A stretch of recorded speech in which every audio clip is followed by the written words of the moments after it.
अगर भगवान तुमसे इंतजार करवा रहे हैं तो तैयार रहना। वो उनसे कहीं ज्यादा देने वाले हैं जितना तुमने मांगा है। जिस तरह लोग मुर्दे इंसान को कंधा देना पुण्य समझते हैं, काश इस तरह जिंदा इंसान को सहारा देना पुण्य समझने लगे तो जिंदगी आसान हो जाएगी। मत सोच इतना जिंदगी के बारे में, जिसने जिंदगी दी है उसने भी तो कुछ सोचा होगा। बेवजह ही नहीं होती लोगों से मुलाकात, किसी से सबक मिलता है तो किसी से ज्ञान। श्री कृष्ण कहते हैं, किसी को दुख देकर मुझसे अपने सुख की इच्छा मत करना। अगर तुम किसी को एक पल का भी सुख देते हो तो अपने दुख की चिंता कभी मत करना। जब दर्द और कर्बी बोली दोनों सहन होने लगे तो समझ लेना जीना आ गया है। कौन क्या कर रहा है, कैसे कर रहा है, क्यों कर रहा है, इन सब से आप जितना दूर रहेंगे उतना ही खुश रहेंगे।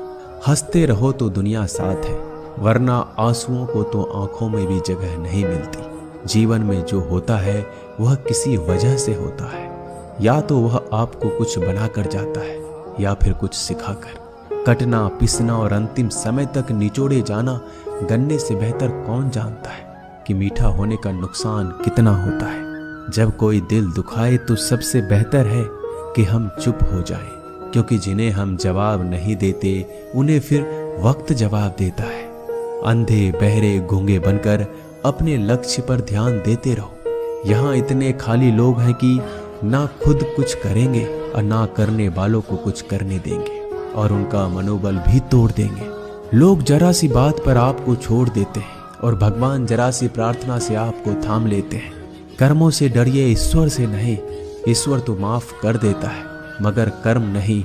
यह अटल सत्य है कि जैसे बछड़ा 100 गायों में अपनी माँ को ढूंढ लेता है, उसी प्रकार कर्म अपने कर्ता को आज नहीं तो कल ढूंढ ही लेता है। नीयत साफ और मकसद सही हो तो यकीनन किसी न किसी रूप में ईश्वर भी आपकी मदद करते हैं। जिंदगी में जितना शांत रहोगे अपने आप को उतना ही मजबूत पाओगे, क्योंकि लोहा ठंडा होने पर मजबूत होता है।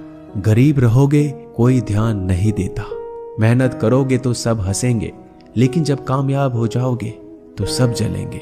जिंदगी वो हिसाब है जिसे पीछे जाकर सही नहीं किया जा सकता। इसलिए आज में सुधार करें और पुरानी बातों को अनुभव की तरह इस्तेमाल करें। जिस जिंदगी में उत्साह, लक्ष्य और अनुशासन ना हो उसे जिंदगी जीना नहीं, जिंदगी काटना कहते हैं। कभी कभी आप बिना कुछ गलत किए भी बुरे बन जाते हैं, क्योंकि जैसा लोग चाहते थे आप वैसा नहीं करते। जिस मनुष्य के हृदय में सच्ची मानवता हो उसकी सोच हमेशा यही होगी कि मुझे मिला हुआ दुख किसी को ना मिले और मुझे मिला हुआ सुख सबको मिले। मैंने हंसकर भी देख लिया और रोकर भी देख लिया, किसी को पाकर किसी को खोकर भी देख लिया। ये जान लिया कि जिंदगी वही जी सकता है जिसने अकेले जीना सीख लिया। जिंदगी बहुत कुछ सिखाती है, थोड़ा रुलाती है, थोड़ा हंसाती है। खुद से ज्यादा किसी पे भरोसा मत करना, क्योंकि अंधेरे में तो परछाई भी साथ छोड़ देती है। अगर कोई आपको सच्चा प्यार करता है तो वह आपको समय जरूर देगा, आपकी हर स्थिति में साथ देगा, हमेशा आपके लिए समर्पित रहेगा, क्योंकि सच्चा प्यार एक दूसरे की खुशियां चाहेगा, आंखों में पानी नहीं। लोहे को कोई नष्ट नहीं कर सकता, बस उसका जंग उसे नष्ट कर सकता है। इसी तरह आदमी को कोई और नहीं बल्कि उसकी सोच ही नष्ट कर सकती है। इसलिए सोच अच्छी रखो, फल अच्छा ही होगा। इतना कमजोर मत बनो कि कोई भी आपको तोड़ सके, बल्कि इतना मजबूत बनो कि आपको तोड़ने वाला खुद ही टूट जाए। दर्द आपको मजबूत बनाता है, डर आपको बहादुर बनाता है, अनुभव आपको सिखा देता है। जिस दिन हम समझ जाएंगे कि सामने वाला गलत नहीं, सिर्फ आपकी सोच हमसे अलग है, उस दिन जीवन में सब दुख दूर हो जाएंगे। क्यों रोते हो? मन का ना होने पर जो लिखा है वही होकर रहेगा। एक रास्ता बंद करने से पहले भगवान 10 रास्ते खोल देते हैं। गर्मी के मौसम में पत्ते सूखने के बाद भी पंछी घोंसला नहीं छोड़ते, क्योंकि वो जानते हैं फिर से बरसात आएगी और पेड़ पर नए पत्ते आएंगे। जो हुआ उसे भूलकर नई शुरुआत करो और याद रखो, जिसका कोई नहीं होता उसका भगवान होता है। मतलब से जुड़े रिश्ते मतलब तक साथ देते हैं, लेकिन दिल से जुड़े रिश्ते आखिरी सांस तक निभाते हैं। अच्छा काम करते रहो, चाहे कोई सम्मान करे या ना करे, क्योंकि सूर्योदय तब भी होता है जब करोड़ों लोग सोए रहते हैं। दुनिया में हर एक काम आसान है, केवल अंदर से आवाज आनी चाहिए। हमेशा मेहनत और उस परमात्मा पर विश्वास रखना इस सफलता का सूत्र है। जीवन में सबसे बड़ी गलती वो है जिस गलती से हम कुछ सीख नहीं पाते। जो व्यक्ति अपने मन को काबू में कर सकता है वह जिंदगी में कुछ भी कर सकता है। इंसान की अच्छाइयों पर सब खामोश रहते हैं, लेकिन चर्चा अगर बुराई पर हो तो गूंगे भी बोल पड़ते हैं। श्री कृष्ण कहते हैं, तुम्हारे बीते हुए कल को तो मैं ठीक नहीं कर सकता, क्योंकि तुम वर्तमान में अगर अच्छा कर्म करोगे तो मैं तुम्हारा आने वाला कल जरूर उजागर करूंगा। झूठी बातों पर लोग आपकी वाहवाही करेंगे, वही लोग आपको तबाह करेंगे। बुरे से बुरा क्या ही होगा, हम तो हमेशा ही सोच लेते हैं, मगर अच्छे से अच्छा क्या होगा हम ये कभी नहीं सोचते। जो ईश्वर रात को पेड़ पर बैठे पक्षियों को कभी गिरने नहीं देता, तो सोचो वह तुम्हें अकेला और बेसहारा कैसे छोड़ सकता है। आज के जमाने में कोई अपना नहीं होता, सिर्फ लोग तब तक साथ देते हैं जब तक उनका स्वार्थ होता है। अगर कोई अकेला है तो इसका मतलब ये नहीं कि उसे कोई पसंद नहीं करता, बल्कि वह अकेला इसलिए है क्योंकि उसने दुनिया की औकात जान ली है।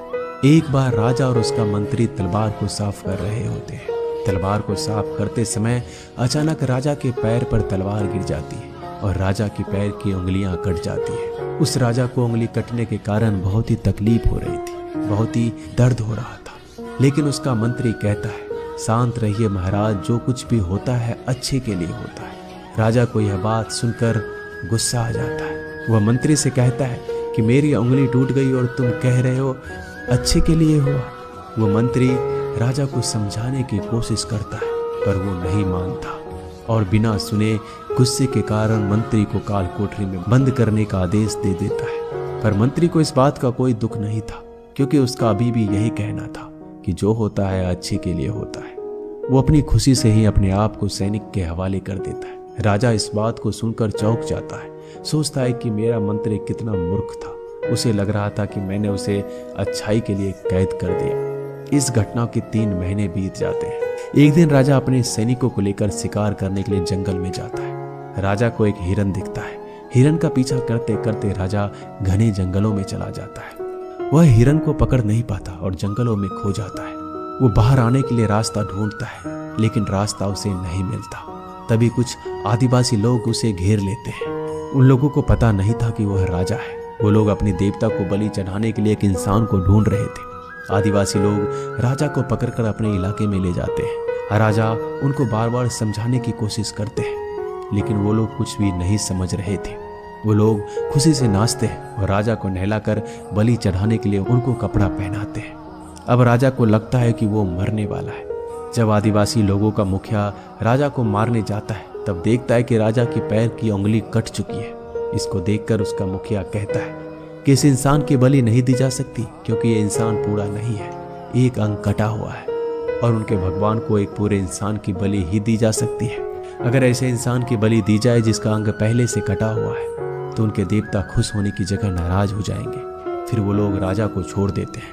राजा खुशी खुशी अपने महल चला जाता है और सोचता है, अगर मेरी उंगली उस दिन ना कटी होती तो आज मेरी मौत हो जाती। इसका मतलब मंत्री सही कह रहा था, जो कुछ होता है अच्छे के लिए होता है। फिर राजा अपने सैनिकों को आदेश देता है कि जल्दी से जाकर मंत्री को रिहा किया जाए। फिर राजा मंत्री को अपना पद वापस देते हैं और पूछते हैं, मंत्री उस दिन मेरी उंगली कट गई, मेरे लिए अच्छा हुआ, मैं मान गया, लेकिन तुम जेल में हो, इससे तुम्हारा क्या अच्छा हुआ।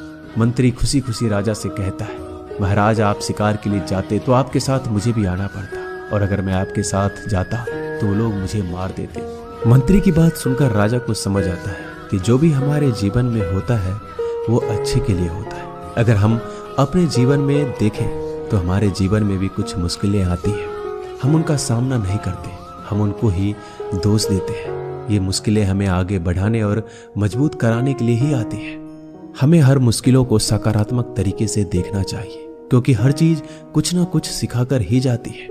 हर व्यक्ति के जीवन में सुख और दुख का आना जाना बना रहता है। दोस्तों, आशा करते हैं कि ये वीडियो आपको पसंद आई होगी। मिलते हैं जल्दी नए ज्ञानवर्धक वीडियो के साथ। धन्यवाद। हरे कृष्ण कृष्ण